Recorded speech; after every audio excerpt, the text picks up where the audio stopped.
special feature on Sasha. You want to find out about the Hacienda, about him starting DJing, about the drug culture, the recession and dance music, and his DJ mix especially made for Radio JXL. Live from Japan. Find out, stay tuned, and hear some more.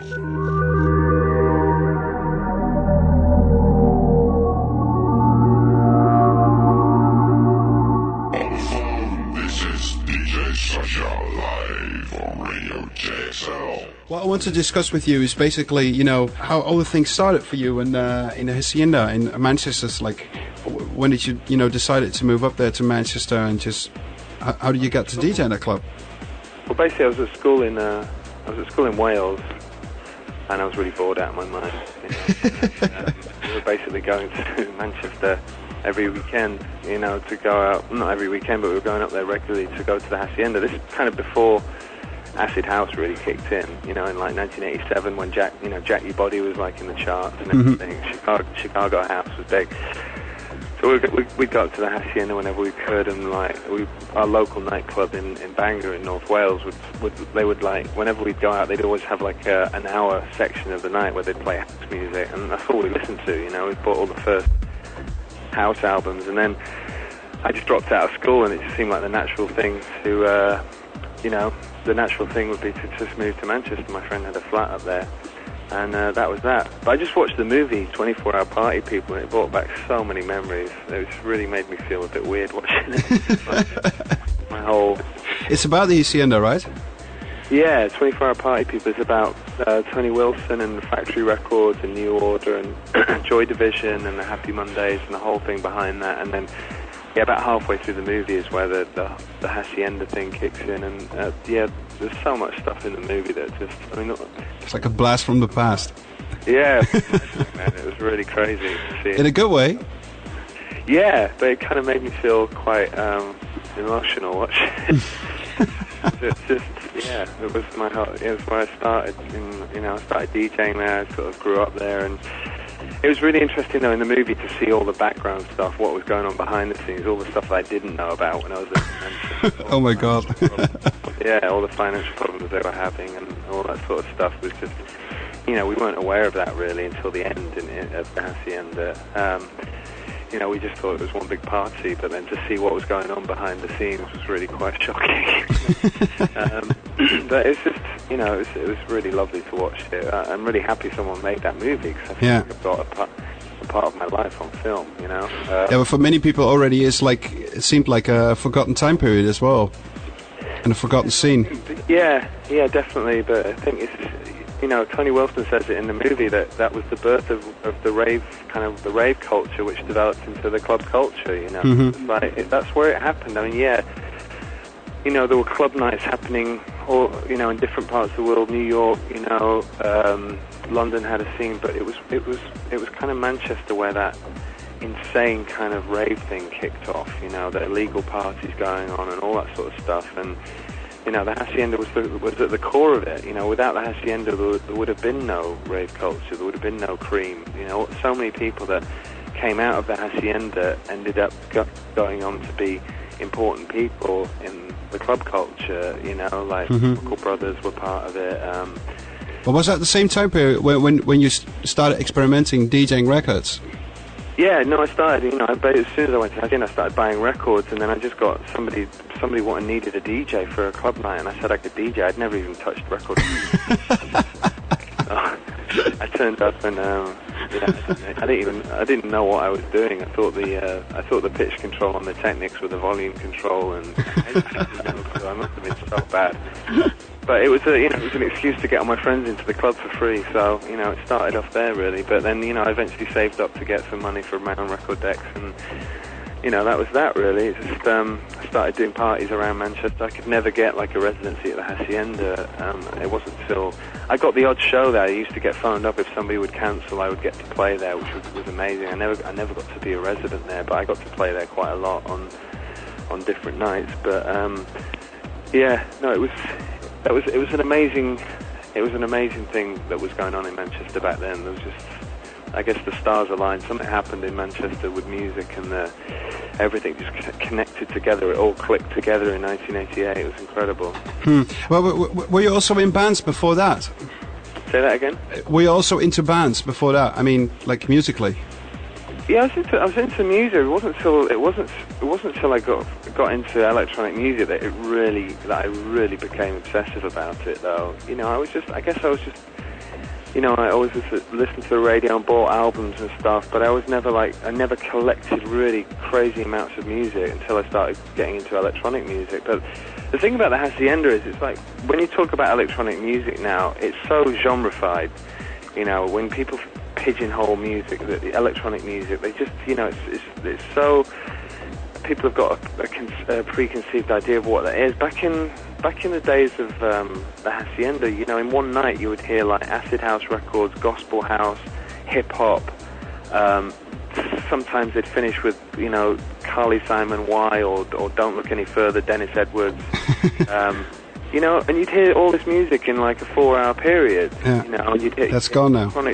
Mantronic's King of the Beats. You'd hear Italian Piano House, Capella. You know, you'd hear C.C. Rogers Someday or Promised Land, and you know, and it was just such an amazing mixture of music. You know, all those genres now have been split off, and they all just get separated. You know, and I think that's why possibly there's a bit of a reaction, I think, at the moment towards that kind of purism. I think that right now there seems to be a reaction against that kind of genre-specific DJ. I think people are really looking for something a bit more, you know, a bit more eclectic. You know, I think a lot, you know, there's the DJs that people are talking about, and especially in London right now, are kind of the people that throw together all these different kinds of music, like Errol from Trash. You know, he did that Kylie New Order bootleg.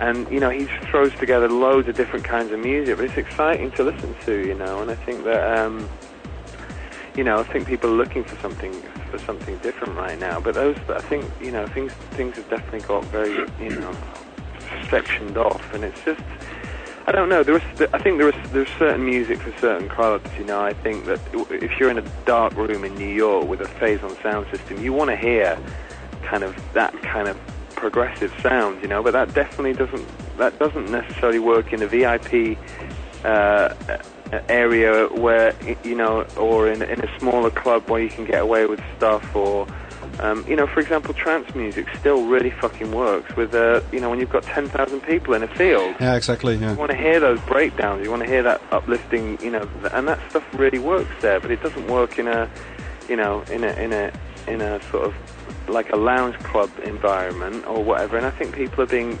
more, you know, they're being more diversified with where they go out. They don't just go to one club every week. They want different experiences. And yeah, I think, you know, the days of the Hacienda when all that music used to be played in one night was really, you know, I miss that, really. I miss that, definitely. But it's, you know, things have changed. It's 15 years ago now, it seems like, you know, it seems like a lifetime away. Yeah. I remember it very clearly, but it's like, you know, what you said about, I think, the generation now, that doesn't mean anything to them. I'm sure the kids could watch 24-hour party people now and get a buzz off it, but it doesn't. There's no connection to them, probably. Even though there is, they don't realize it. You know, they don't see it. Yeah, exactly.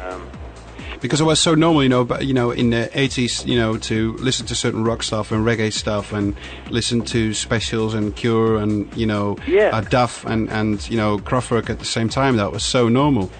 Yeah, and then house music came along, and it you know, it started off, I think, with a bit of that attitude of being more eclectic, but then as these sort of different genres came up, people started specializing, and then, you know, you'd have DJs just playing house music or just playing, you know, techno or whatever, and it just started to split up. But, you know, I still think there's a place for everything. I guess that, you know, right now I think people are looking for something a little bit more, you perhaps eclectic. So what do you think is the reason that, at a certain point there's a new style of music starting, let's say, for instance, breakbeat, and, in the beginning it feels really liberating and everybody's like, finally we can do something else. And that at a certain point, that style gets defined and it gets its own fundamentalist, and then at a certain point the copycats jump on top of it, and then at a certain point that scene dies out. How do you think that is happening every time again with a new dance style? I just think it's the nature. It's just the nature of it. Something new comes along, and then everyone kind of, when that new school breaks. I mean, when drum and bass came along, after the whole jungle days and the hardcore days, when sort of drum and bass came along, it was more refined and production heavy. That drum, but the drum and bass production techniques influenced all other music, and from that came the sort of new school breaks and. But the sound that they were producing, the drum and bass producers, I think has influenced all of the, all the other sort of electronics. But I think that it's the nature of electronic music to kind of eat itself all the time, and then spit out a new kind of attitude by throwing together perhaps 3 or 4 different styles that are out there and coming up with something new. And I think at the moment it just seems that, I think people want, there's definitely, the whole 80s thing, people want, I think people want songs as well, I think people are, I think people when they go out have kind of got a little bit bored of perhaps just listening to all instrumental music, and, I think people are definitely hungry for decent songs, which has probably been missing a little bit from electronic music. Yeah, a bit of like real music in there. Yeah, definitely, guitars and songs, I think. Right now, there's definitely people want to hear songs. I mean, you look at the success of the White Stripes and the Strokes and, stuff like that. People just, people are levitating towards something that has kind of, an energy and there's nothing stronger than somebody singing their heart out, Yeah, absolutely.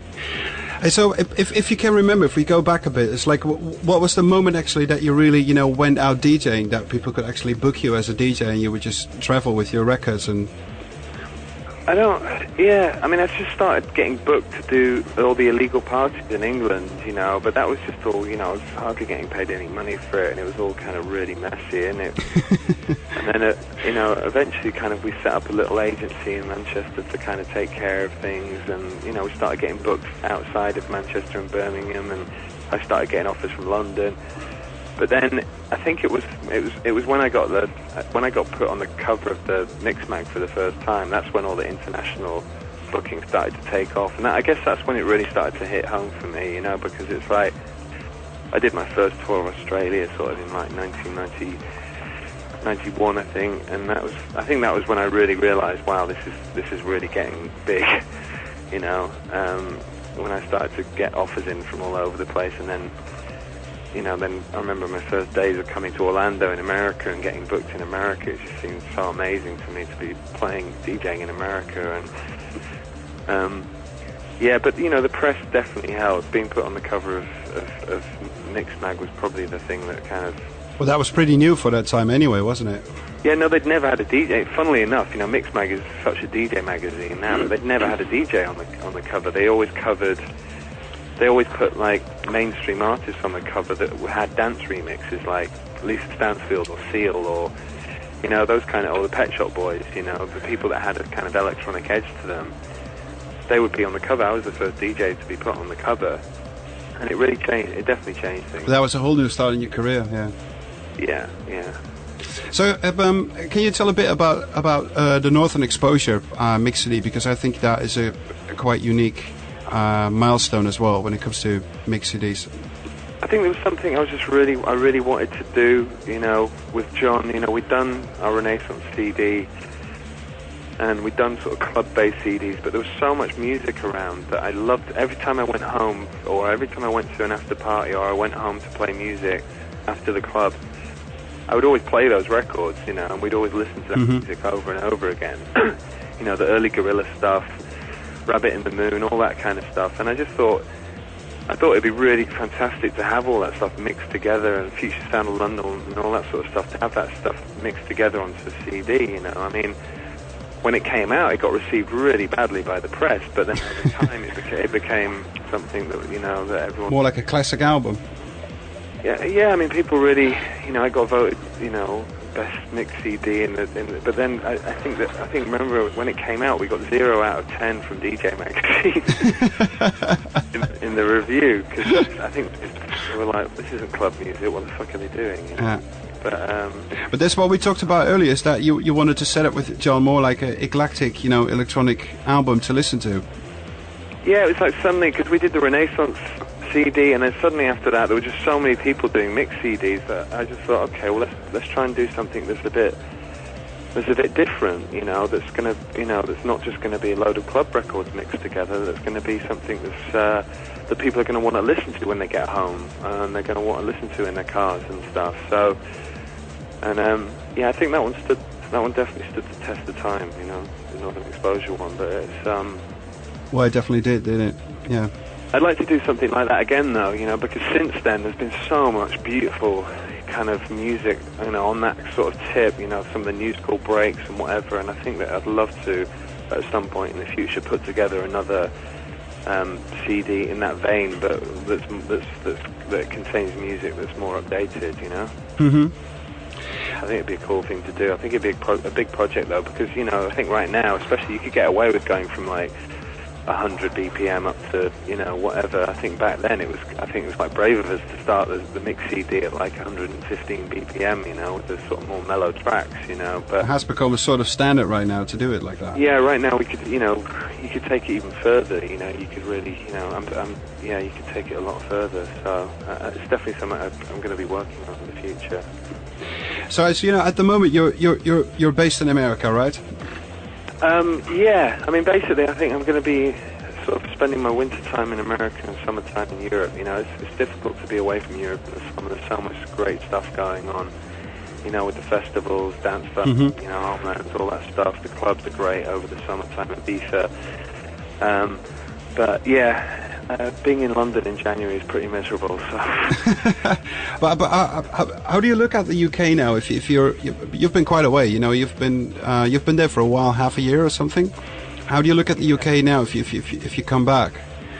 I don't know really. I mean, it's difficult. I just read a copy of the London Time Out for the first time in about 6 months, and yeah, it's weird. I feel weird that I've been away for so long. You know, I spent time in Amsterdam with you working on the record, and then I went off on tour, and then, you know, then I've just been chilling sort of in the States for the last few months. So I just think things are definitely going through a change right now. I think that things are just going through. There's a new generation of people coming through. There's a new generation of you know, sound coming through, and I think, you know, the music's definitely changed. Yeah, I don't really know until I get back there sort of next week. It's difficult to judge it from being over here, but I'm very positive about kind of what the future holds. But I think there's been a lot of really bad crap dance music made for the last 5 years. You know, there's been some really, I mean, when I was living in London like 2 years ago, I was just getting bombarded, you know, with like, you know, so much music, you know, like every week just to go through, you know, these piles of records I would get sent. It was just taking forever, you know, and there's so much crap music being made. I think people were, you know, some record labels were surviving really well by making really crap music. There's so much just dross, you know, and I think what's happened is that people have just got sick of it, and it's just, I think that, you know, right now, I think the way that I see it is I think the strong will survive, you know, the people that are kind of stay on top of things and that can see a vision for the future will survive, and they'll stay on top of things. And then, you know, the new breed of DJs coming through, people like James Abelia, and, you know, all the kind of the new breed of DJs coming through will, you know, people are really excited about. But there seems to be a big thing in the middle of like kind of, you know, average labels and average nightclubs and all that sort of stuff. It seems to be there seems to be really suffering right now, and it's difficult because, you know, the industry is going through a recession. I think it's the same I think it's the same in any industry, and that's what dance music is now. It's an industry. I think It's a big industry, yeah. Yeah, but it's the same in any industry that explodes like the way that dance music did. There has to get to the point where so many people think they can make money out of something that everyone's trying their hand at it, and people that, you know, it just got completely flooded, you know. And I think right now what's happening is it's kind of like a recession. But I think in these times it's like, you know, if you're clever and you're strong, you can survive these times. And also the new kids coming through it's almost like they've got an open playing field now. Whereas I would think 3-4 years ago, I think it's almost harder to make your name as a DJ. I think right now, if you come along with a new attitude and a new way of looking at things, I think it's almost like you've got a stronger chance to kind of to establish yourself. I think 3-4 years ago, everything was so, you know, so blocked up, and there was just so much stuff happening. It was just very difficult for people to kind of keep their head above water and make people aware of them. Whereas right now, I feel that, you know, you come along with the right attitude, and you people will listen to you. But well, I think, you know, that's one of the most amazing things about, you know, the direction that you took with your own album, the Air Drawn Dagger album. Of course, we've been working on that, you know, together with Simon and Charlie for a really long time. But I think in a way people were expecting also, because of the commercial industry, that you would bang out a record with, you know, 12 top of the night trancey tunes, but you chose for creating this really nice, moody, underground, breaky album. Yeah, and you know, and the record, you know, it's been received in so many different ways. A lot of people, especially in the States, the journalists didn't seem to get behind it here and stuff. It's been, you know, it's been really interesting for me to actually. It's the first time I've actually put out a record. I mean, even though I've been doing remixes and making records for years, this is the first time I've really put something out with my heart and my soul completely intertwined with it. So it's been a completely different. It's been a completely different process for me, and it's been really, you know, it's been so interesting to see that. I mean, I'm really proud of the statement we made with that record. You know, I think people still listen to it, and I think it will stay in people's CD collections for a long time. But it's also, it was very difficult to convince people of the sort of commerciality of it. You know, especially in the States, people seem to think, why did you make a record like that? You know, I think they would have. Everyone was expecting me to make a much more commercial record. You know. Well, I think it also explains what you know, you are all about. That you know, many of colleague DJs, without mentioning names, would choose that, you know, that commercial direction. But you obviously, you know, chose for the way to really make music with the heart and just put that on the album. It was something I had to do. It was like it was something I don't think. Even if I had my record company shouting at me, I don't think I would have made the record any differently, because I was just. To me, the record sort of, it captures the last sort of 10 years of my life, clubbing and culture, everything. You know, I guess everything that's gone into it, you know, I tried to put it onto the record. And, you know, I also feel that right now, that having done that, I feel that, okay, that's one thing, and now I'm going to move on to do other things. And I don't, you know, I think if I would have made a pop record to start off with a commercial record, then I would have painted myself into a corner where, you know, that's what I would have to be from then on. And I'm not sure about me being a pop artist, you know. I think that right now, it's, you know, I'm really comfortable with everything that goes along with the DJing and stuff. But I don't know if I'd want to take things onto, you know, to be like a pop star or anything. I don't think it's in my character to be like that. But I think right now, having done that record, it's kind of left me open to make any decision I want, really. So, you know, I think this year I'm just going to do some remixes, perhaps some production for some other people. You know, I'm just going to, you know, find a new direction, really. I don't think I'm going to make a series of Air Drawn Dagger type albums. I think the next record I do will probably be very different. Because what you just mentioned is very interesting, is that you know, don't want to be a pop artist, because that is a development that has been, you know, going on for the last 10 years, that, you know, gradually the DJs have become, you know, the new pop stars in a way. I guess so. I mean, in certain circles, people look at the DJs and they're kind of revered like that. But in other ways, I don't think anyone's kind of come through out of that scene to really establish themselves as a pop star. I mean, you've got except for say someone like say Norman Cook.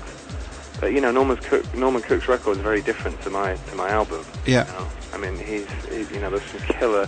Norman comes from a band background and a pop background, you know, with the house martins and everything. And he just knows how to kind of nail those kind of records, amazing records with samples and hooks and just, you know, things that just really, really work on radio. And even though it's you know, you wouldn't classify it as pop music, it definitely crosses over because there's something about his music that's just got really strong hooks in it. Yeah, it has that rocky feel to it as well. Yeah, it's got a rock edge to it. Definitely got a rock edge to it. So, but yeah, it's you know, I was never expecting Air Drawn Dagger to be any kind of crossover record at all. You know, I kind of did it. I did it with the same attitude that I made Northern Exposure. You know. But next time around, who knows? Well, I don't know which direction you know I'll take. I definitely want to work with vocalists on the next record, but whether I'll want to write 3-minute pop records is another issue. I don't know. Exactly. Yeah. So I mean, even if I do, whether I'd want to be in the video or not, I don't know. But when we were talking before, you mentioned that you've just finished up the remix of a new Uncle track. Yeah. Can you tell me a bit more about that? It's the first single off the new Uncle record. I think they just put out a pre-single, which is like an instrumental record with loads of club mixes on it. But this is going to be like the first vocal single that they're launching the album with, and it's just a really beautiful summer. It's a big record. It's a kind of anthemic kind of record with I don't really know how to describe it. It's got kind of an underworld energy to it, but also it's just beautiful vocal and guitars and stuff. It's a real summer record. I think the festivals this summer are going to go crazy for it. I'm looking forward to hear that. Yeah. And what did you do with the track? In what direction did you take it? We kept it fairly true to the original because the original mix is beautiful, but the drums in it and it doesn't really have breakdowns, and the drums in it are really you know, it's very much an album mix. The drums are very much kind of laid back, and there's a lot of, you know, the guitars and live bass and stuff really, and the vocal is really present on their mix. So we just really beefed up the drums and made the breakdowns more dramatic, and it's just, you know, there wasn't much that we had to do to the original song to make it, you know, it wasn't like we had to, you know, it wasn't like we just got sent a vocal and we had to write a new track. It was like the song was pretty much there for us. I mean, yeah. You know what it's like sometimes when you do a remix, it's better to just actually let the song be rather than to try and completely reinvent it. I mean, what you did with the Elvis record was just, you know, you let the song completely happen as it should have happened, but you just completely beefed it up. Beefed it up to now, yeah. Yeah, and it's kind of, you know, it's kind of what we've done really. We've just kind of kept everything the same. The guitars are the same, the vocal, the bass and everything. It has Manny from Stone Roses and Primal Scream playing bass on it, and yeah, it's got some amazing music on it. Whereas the parts that we got sent over were so lovely that we just, you know, we spent about 3 weeks making sound for it. So, yeah, it's one of those records that when you get, it's a delight to remix a record like that. When I did like the Chemical Brothers Out of Control and the Madonna stuff that William Orbit produced, when you get sent over a master tape that has such incredible sounds on it to start off with, it's always a real pleasure to do a mix like that, because, you know, the source material is so strong that, you know, you can't really go wrong. Yeah, I love doing remixes like that as well. How do you look at, in general, you know, on remixes? I'm really looking forward to doing some this year. I think there's some exciting albums coming out. I mean, you know, I definitely want to have a go at one of your tracks, you know, later on in the year, and there's some exciting stuff. And I just feel that right now I want to try and do some different things as well, not just dance music stuff, you know. After making Air Drawn Dagger and doing remixes for the last 10 years, I want to really try and start to do some perhaps different stuff, you know, perhaps R&B, hip-hop, rock acts, you know. I want to just try some different things out and see where it takes me, because I think that by doing that for the next, few months, the next year or so, by doing a load of projects like that, it will really probably help me sort of develop where I want to take my next record. Mm-hmm. Whereas if I was just to dive in and try and make another album right now, I don't, I'm not quite sure where I'd want to take it, right? So I'm just kind of, I'm just excited to do some different projects, whether they be big artists or small little independent things, or, the odd dance track as well, I just think that I just want to try my hand at a few different things that are a bit more broader than just kind of that really specific electronic sound, I mean, there's so much great stuff out there, that would fit perfectly for the sound what you stand for. I mean, a Coldplay remix of Sasha would be, that would be perfect, wouldn't it? That would be lovely, yeah. something along those lines, Yeah. Interested in doing stuff like that. And also not necessarily just doing mixes that sound the same way, perhaps trying out some different things, like some of the stuff that you do, Tom, is not necessarily always about four to the floor and big breakdowns, it's like, I want to try some different things out. I think it will really help me develop myself as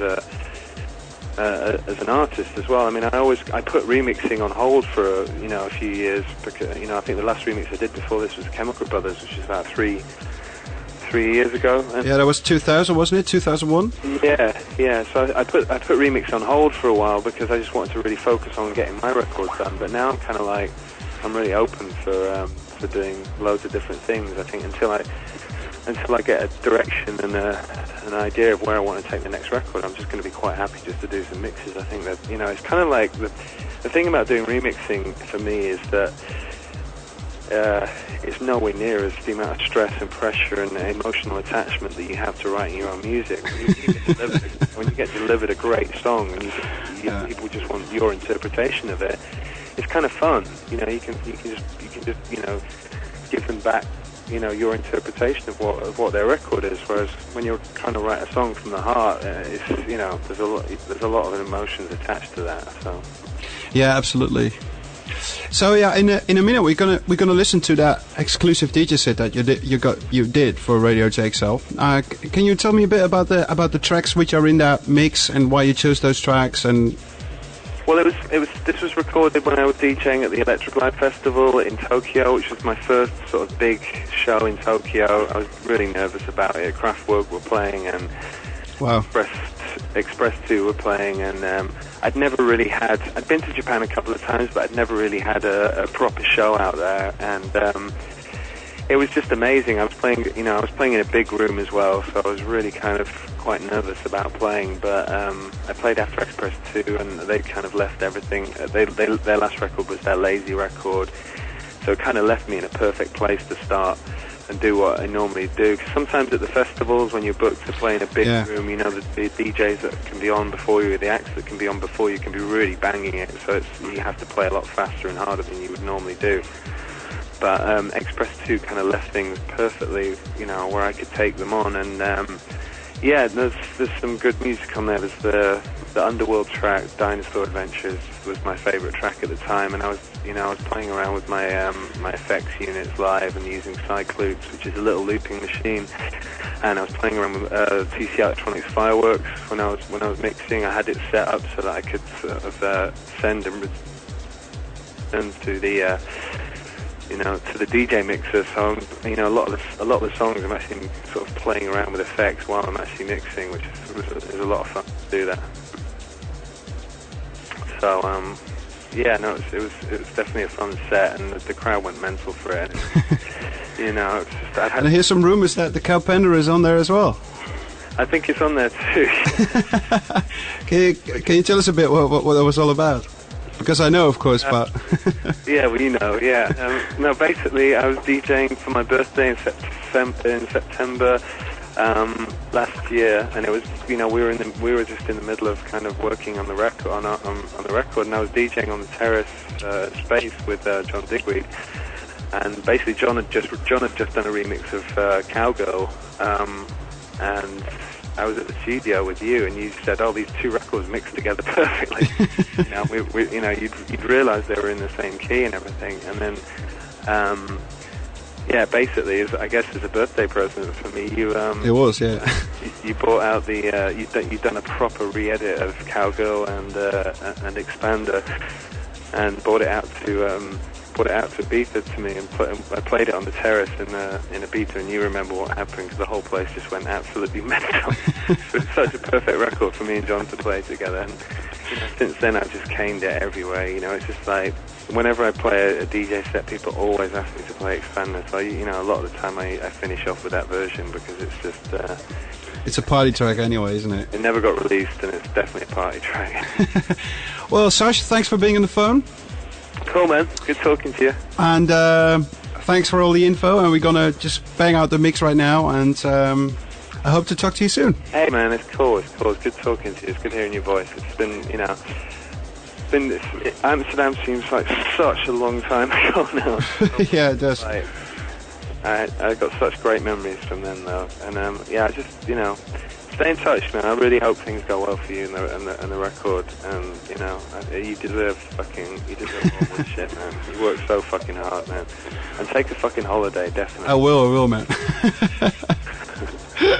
Okay, man. I'll talk to you soon. Okay. All right, mate. Okay, take care, man. I can't wait to see your live set, man. It's going to be amazing. I'm really going to try and make the pink pop thing. See if you can make it, man. Would be amazing. We're great to have a beer as well. Really? Just chilling out. I'd like to see you for that. Yeah, definitely. Okay, man. Okay, man. Thanks for the interview, and Take it easy. I'll talk to you later. Okay. Okay. Okay, man. Bye.